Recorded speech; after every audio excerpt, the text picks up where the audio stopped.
Mesdames et messieurs, bonjour, bienvenue dans ce journal Bénin en 7 qui vous propose le résumé des faits marquants de la semaine écoulée. Commençons ce condensé de l'actualité par le relevé du Conseil des ministres tenu le 20 novembre dernier en la présence du chef de l'État, son Excellence Patrice Talon. Le Conseil des ministres a annoncé un vaste recrutement au profit des forces armées béninoises et de la police républicaine. En effet, 500 jeunes seront recrutés pour renforcer les effectifs de nos forces armées, tant dans les unités existantes que celles nouvellement créées. Pour le compte de la police républicaine, 600 agents vont bientôt intégrer les rangs pour compenser les départs à la retraite. Restons toujours dans le cadre du Conseil des ministres qui annonce la construction des 3 ouvrages d'art dans les départements du Mono, du Koufo et des Collines. Le premier desservira l'As Bopa à Lada, le second l'As de Chi à Romandegbe, Chito, et le troisième l'As d'Assazoumé Soglobo, Chito, l'As de Betekoukou Okpa Igoja. Chacun de ces ponts comprendra notamment une chaussée de 2 voies de circulation assortie de trottoirs pour piétons, des travées, un tablier et une dingue.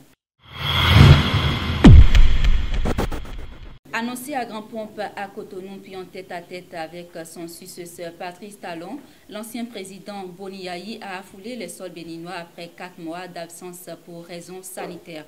Contrairement à ce qui a été annoncé, l'ancien président n'est pas allé au palais de la République pour rencontrer le président Talon pour dégel de la tension en cours.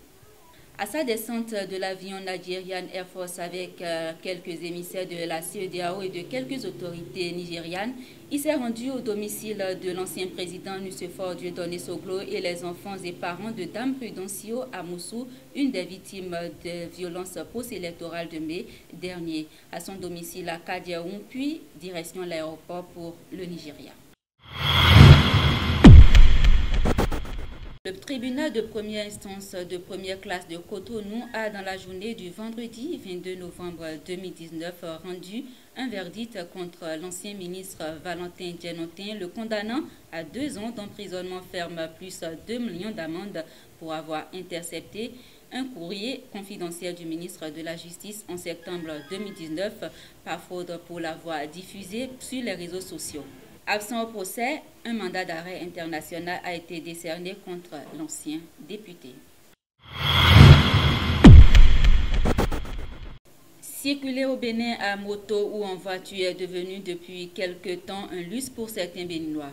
Le calvaire qu'endurent les populations depuis la fermeture des frontières du Nigeria avec le Bénin et la décision du Nigeria interdisant la livraison de produits pétroliers dans les rayons de 20 km des frontières du pays ne fait que s'accroître.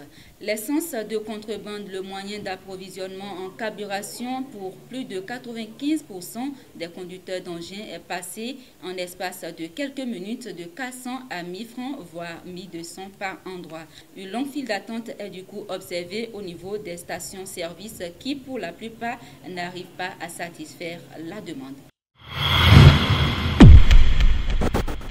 Une note sportive pour annoncer la petite victoire des écureuils du Bénin qui affrontaient ce dimanche 17 novembre l'équipe Léon Sarr de la Sierra Leone sur un match âprement disputé par les coéquipiers du capitaine Stéphane Sessegnon.